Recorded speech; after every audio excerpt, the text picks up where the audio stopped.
একসঙ্গে ধেয়ে আসছে শক্তিশালী 4টি ঘূর্ণিঝড়। ৭৪ বছরের দুর্যোগের ইতিহাসে একটি ভয়ঙ্কর বিরল ঘটনার সাক্ষী হতে যাচ্ছে পুরো পৃথিবী, যাদের শঙ্কিত হয়ে পড়েছেন আবহাওয়াবিদরাও। এই 4টি ঝড়ের নাম হচ্ছে টাইফুন ইনশিং, টাইফুন তোরাজি, ক্রান্তীয় ঝড় উসাগি এবং ক্রান্তীয় ঝড় মেনই। একই সাথে সৃষ্টি হয়ে এই ভয়ঙ্কর 4টি ঝড় কোথায় কোথায় এবং কখন আঘাত হানবে এ বিষয়ে আবহাওয়াবিদরা কি বলছেন, চলুন দর্শক তারই বিস্তারিত জেনে নেওয়া যাক এই ভিডিওতে।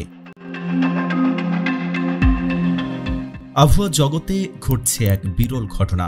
এবার পশ্চিম প্রশান্ত মহাসাগরে একসাথে ধেয়ে আসছে 4টি সামুদ্রিক ঝড়। এই ঝড়গুলো একই সময়ে শক্তিশালী হচ্ছে। 4টি আলাদা সামুদ্রিক ঝড় পশ্চিম প্রশান্ত মহাসাগরে ঘূর্ণীয়মান অবস্থায় রয়েছে এবং একই সময়ে শক্তিশালী হচ্ছে। দুর্যোগের ইতিহাসে এটি একটি বিরল ঘটনা, যাতে শঙ্কিত হয়ে পড়েছেন আবহাওয়াবিদরা। তারা জানিয়েছেন, ব্যতিক্রমী এই দুর্যোগের কারণ হচ্ছে মহাসাগরের উষ্ণতা বেড়ে যাওয়া।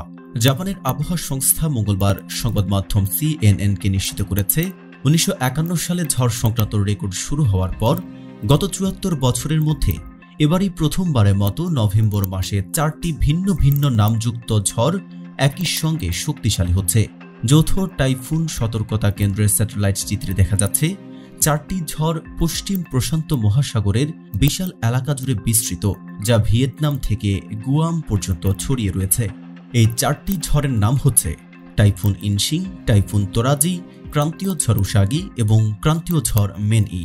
এসব ঘূর্ণিঝড় ঝড়প্রবণ ফিলিপাইনের জন্য আরও দুর্ভোগ বয়ে আনতে পারে বলে আশঙ্কার কথা জানিয়েছেন আবহাওয়াবিদরা। প্রতি বছর ফিলিপাইন একাধিক ঝড়ের কবলে ক্ষতিগ্রস্ত হয়, কিন্তু গত মাসে ধারাবাহিক টাইফুনের তীব্র গতি পুনরুদ্ধার প্রচেষ্টাকে জটিল করে তুলেছে এবং হাজার হাজার মানুষ এখনও আশ্রয় কেন্দ্রে রয়েছে। বৃহস্পতিবার টাইফুন ইনশিং উত্তর পূর্ব ফিলিপাইনে আঘাত হানে, যার বাতাসের গতিবেগ আটলান্টিকের ক্যাটাগরি 4 হারিকেনের সমান ছিল। তবে কোনো প্রাণহানির খবর পাওয়া যায়নি। ঝড়টি প্রবল বৃষ্টিপাত, উত্তাল ঢেউ এবং ভূমিধস ঘটিয়ে শেষ হয়। পরদিন টাইফুন তোরাজি লুজনের আরোরা প্রদেশের পূর্ব উপকূলে আঘাত হানে। এর বাতাসের গতি আটলান্টিকের ক্যাটাগরি 1 হারিকেনের সমান। এর আগে আরও হাজারো মানুষকে সরিয়ে নেওয়া হয়।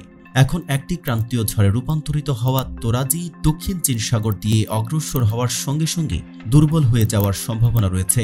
এটি দক্ষিণ পূর্ব চীনের কিছু অংশে 100 কিলোমিটারের বেশি বৃষ্টিপাত ঘটাতে পারে। কিন্তু দেশটি আরও একটি শক্তিশালী ঝড়ের জন্য প্রস্তুতি নিচ্ছে, যা 5 দিনের মধ্যে তৃতীয়।